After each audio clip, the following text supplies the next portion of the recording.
Yo, what's going on, Dragon Ballers? Welcome back to another video. Now that Set 17 Ultimate Squad is coming out this weekend, I figured it was time to talk about the top meta strategies going into the new format. This is basically going to be my opinions on the decks that are going to perform best in each different color pool. So, of course, guys, if you agree or disagree with my takes, let me know in the comments below. We'll have a discussion about it as always. But that being said, if you're new here, make sure to subscribe, hit that bell so you never miss a video. And if you guys want to help support the channel, there are many ways down in the description to do so as always. But today, guys, consider checking out the Patreon, whether you want to step your game up, read the competitive articles that I have posted there. I also have a lot of competitive deck lists for Set 17 decks, a lot of which we'll talk about today. So feel free to check those out. And you can also inquire about coaching if you want to get ready for the next competitive season. Anyways, let's get into this. First color we are talking about is blue. Okay, my personal opinion, could be totally wrong on this. I think that SS4 Vegeta is going to be the best blue deck in Set 17 for several reasons. One, this deck topped at a very, very high frequency compared to Soul Striker. It topped the same amount, if not just a little bit more than Soul Striker towards the tail end of Realm of the Gods format. But I don't say that to mean that these decks were overly dominant in the Realm of the Gods meta or anything. Blue was actually very far from the best color, but these two blue decks were the most consistent toppers. And SS4 Vegeta comes out of Set 16 completely unscathed, as where Soul Striker is receiving an errata. So being able to get to these very powerful turn 7 bombs on turn 5, I think is very, very good in the upcoming meta, which should be slowing down a lot since the two most aggressive and the two best decks, being King Piccolo and Gogeta Xeno, are essentially neutered going into the new format. So those reasons, combined with the fact that there's no like true early game hand control deck that's gonna take most if not all of SS4 Vegeta's hand away, it's gonna give it a lot of time to set up. There are some decks that can take a lot of cards away from you later on, but by that time, you know, Vegeta can have Buu Unison in play, Vegeta can have God Sling online if they haven't already played their own boss monster. So I think SS4 Vegeta is looking very good for that reason. Next up, I want to talk about Gamma. Now, I am not as big on Gamma as a lot of other people are, and that's because the first three turns of the deck are very, very awkward. I just talked about this in the Ultimate Squad archetype tier list video, so I don't want to basically repeat my entire spiel about that. If you want to see my reasoning, go check out that video. But yeah, just know the first three turns are very awkward. If you've played this deck, you'll know what I'm talking about. But I think the real potential in Gamma actually comes in the form of an aggressive blue deck, and that's what I've been trying more so lately. Let's just compare it to SS4 Vegeta. There's no shot you're ever going to have a better or comparable late game to SS4 Vegeta. So why would you play the deck like that, right? If you wanted to play a super competitive late game blue deck, you're playing SS4 Vegeta. So what can Gamma do to kind of shine as a blue deck? You can take advantage of the fact that you have a lot of cheap threats that come from your energy. You have a lot of 1-drop 15k barriers, 1-drop 15k criticals, 2-drop 20k dual attack deflects. All these different stats I'm throwing at you are the strengths to the Gamma deck. And then of course you have your 9-drop cell that can be played from your energy for 4, wipe the board. If your opponent negates, they pitch a card, all that good stuff. So you really want to lean into the fact that Gamma can put out a lot of pressure for very, very cheap. So in my opinion, I think we're going to be seeing this type of phenomena where SS4 Vegeta is the #1 example of a incredible late game blue deck. Gamma is a better example of an early game quote unquote aggressive blue deck. And I know it's very awkward to say aggressive and blue in the same sentence, but that's kind of where I see the chips falling. Next up, I want to talk about Soul Striker. Soul Striker receiving an errata going into Set 17. I don't think it completely removes the competitive viability of the leader. Of course, builds are going to have to be a lot different, but if you can consistently awaken without the requirement of having a Unison in play, the leader is still a value powerhouse. Leader is still going to be able to return 2 energy to you per turn, and that's going to allow you to open up your plays. So if Gamma's on the low end aggro side of blue and SS4 Vegeta's on the crazy high control side of blue, I think that Soul Striker can still sit somewhere fairly comfortably in the middle, again with some pretty significant changes to the builds. Other blue decks I think that can do decently. I think SS3 Reboot is in the same spot as Soul Striker, where you're not allowed to get to 7+ energy, but you are allowed to get to 4, 5, and 6 energy early thanks to the leader, and getting that 3 energy back defensively gives you a lot of great defensive powers. I also think that SSG Goku, the Crimson Warrior, might be a pretty solid aggro blue deck, because most of the cards in that deck that Marcus played a few weeks ago are pretty much untouched. So I know I threw a lot of names at you for blue, and these are the 3 that I have pictured here. Realistically, I think most of the power of blue is gonna sit in SS4 Vegeta's hands, but I do think the other decks that I mentioned are gonna be able to do some things here and there.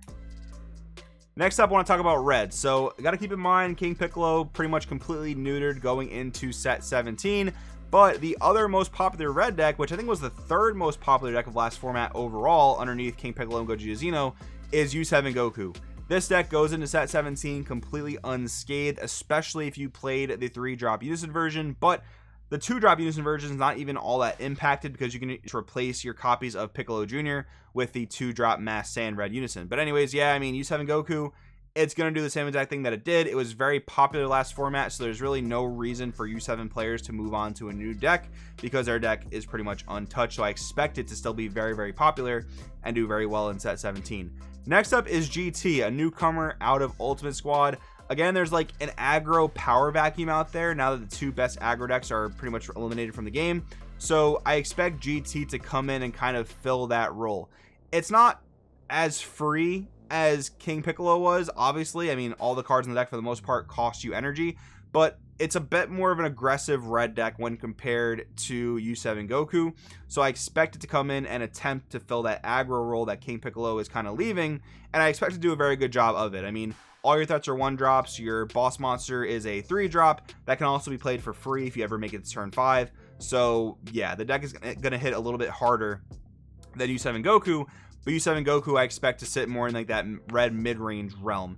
And the reason I bring up Jiren here, I don't expect Jiren to like overtake the meta or anything like that, but again, being in this like aggro power vacuum, we have to look at decks now that can win the game on turn 3 if not turn 4, and there are some decks that have that potential, don't get me wrong.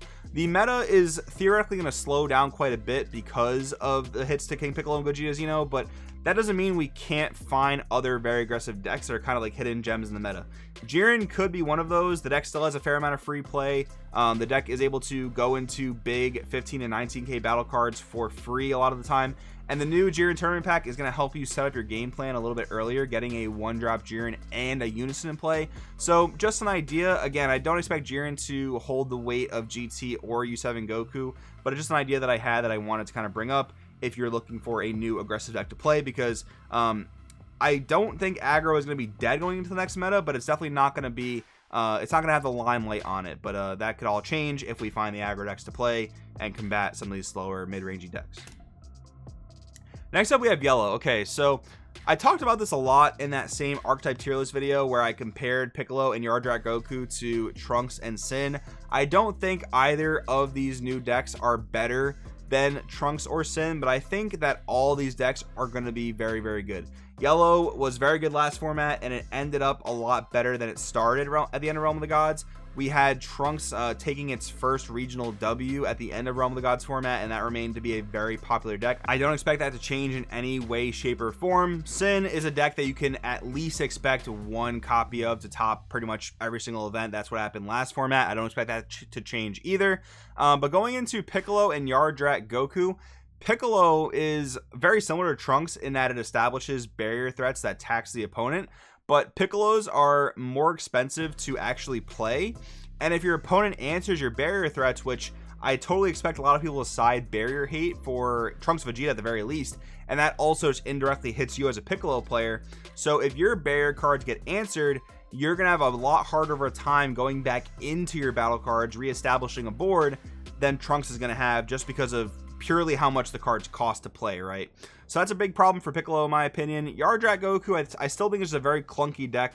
You're not able to combo those unisons like Cooler can. You do get 1 big combo per turn, which is cool, and you are in yellow. You have no shortage of floodgates to play between Forbidden Power and Mecha Freezer or Bardock Post, but I still just don't quite see it with the deck yet. This might be one where I'm totally wrong. Maybe it's just the best yellow deck going in the next format. I just don't see it at the moment. But yeah, if I had to rank the yellow decks going in the next format, first of all, I think yellow will be a very, very good color going in the next format. And if I had to rank these decks, I would say Trunks Vegeta will be the best, Sin will follow that, Piccolo will follow Sin, and then Yardrat Goku will be the least best of these yellow decks, but still a very good deck to play if you want to play yellow. I think yellow will be a very good color next format. We will go through the rest of the colors, guys, but real quick, we have a word from today's video's sponsor. Yo, Dragon Ballers, quick break in the video to give a huge shout out to PPG, who is going above and beyond to make our organized play season the best that it can possibly be. I'm here on the PPG event management website. I'm going to link this down in the description, so all you have to do to sign up for any of these events is go down to that link. But anyways, real quick, we have MomoCon at the end of May, where there is a guaranteed case tournament for Dragon Ball Super. Next up is the Origins event, which is a huge one, guys. They have events going from Wednesday to Saturday. Practically every single day of the con, you can play a Dragon Ball Super event among other card games. It's going to be an absolutely incredible time. Next up after that, we have an event in Denver, which is for the Pro Play Tour organized season. Not only are you playing for an invite to the Pro Play Invitational, but you're also playing for $2,000 guaranteed. And if you want to, guys, there is also a Team War event in that same weekend, and Team War is one of the best formats to play. If you haven't played a tournament with your friends, you absolutely have to do it. And then finally, an event that I know for sure that I'll be attending is the Too Many Games convention in Philadelphia. This is actually a regional for the regular Dragon Ball Super organized play season. So again, guys, super huge shout out to PPG. Secondly, this website is so awesomely laid out. All you have to do is go to this website. All these different tabs here will take you to the events you want to sign up for. I hope to see you guys there. Let's get back into the video. All right, shout out to PPG as always. Anyway, we move on to green. This is probably the most exciting slide to talk about because green has always been that color in these types of videos where we say, you know, it's decent rogue, that's about it. Sorry, green players. This time around, though, we have some serious green contenders. Green is going to be one of the better colors in the next format. First of all, we have Cooler coming out of Ultimate Squad. This is the first deck in a long time that has people excited to play green. The deck is a value powerhouse. You play tons of unisons that are hard for your opponent to interact with. You can combo with those unisons, and every time you play a new unison, you draw a card. So you're not punished for just constantly replacing unisons. It's a very good synergistic strategy. I have enjoyed playing it. It's probably my most tested deck from set 17, and I can tell you it's very good. Cell, though, is one that we got in the middle of Realm of the Gods format. This one has also been doing a lot of things at the very tail end of the format. It's real good. It's got a turn 5 win condition that if you are unable to interrupt, or if you weren't able to put ample pressure onto your opponent early, this turn 5 play literally just takes your hand to 0 and you can't play the game after that point. It's kind of insane. Yes, there are plenty of hand control sideboard cards, a lot of which don't actually impact the turn 5 play all that much. Like, if you had 10 cards in hand, your opponent plays Perfect Force Cell, you can have 2 Deborahs in your hand, you're still going to lose like about half your hand. And that's not even counting the potential SS3 Vegito effect coming up next, or the potential Cell Xeno coming up next, right? So that's just a very specific example, but that's just me saying the deck is very good. And then, of course, I want to point out King Cold and Gotenks just being the rogue bastions of green.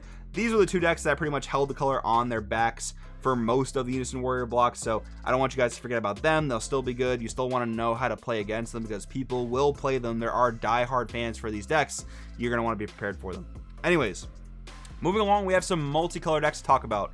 Cooler is one that actually tops rather consistently last format, and even though I'm just talking about Cooler here, you're going to want to be prepared for Mill. Mill was relatively popular last format, more so in the best of 1 tournaments, but it still managed to top a fair amount of best of 3s, so definitely be prepped for it. Android 16 is another one that I would recommend you guys be prepared for. After Jared Lopez put this deck on the map, it's seen some other tops here and there. It actually won an Australian event, I believe, so it's got other representation and other credentials besides just Jared Lopez playing it in the States, and besides that, it's got other tops, so you're going to want to be prepped for it. And then we're talking about Agents of Destruction here, and this is more so in line with the Jiren conversation we had earlier, where we're looking for aggressive decks. We're looking for aggro decks that could possibly fill the void.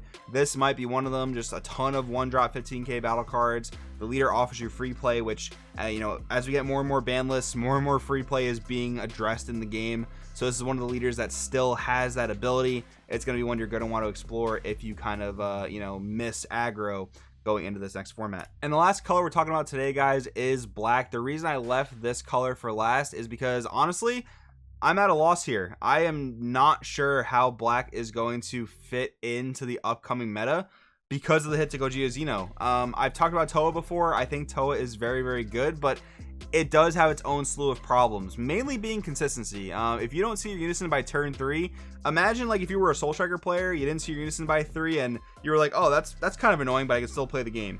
If you don't see your unison by turn 3 in Toa, you are not playing the game. It is very, very bad. So Toa is going to have some real big consistency issues to have to deal with going into this next meta, which will probably hold it back. And then we have Hatchiyak, which I always say I think is a very, very good deck.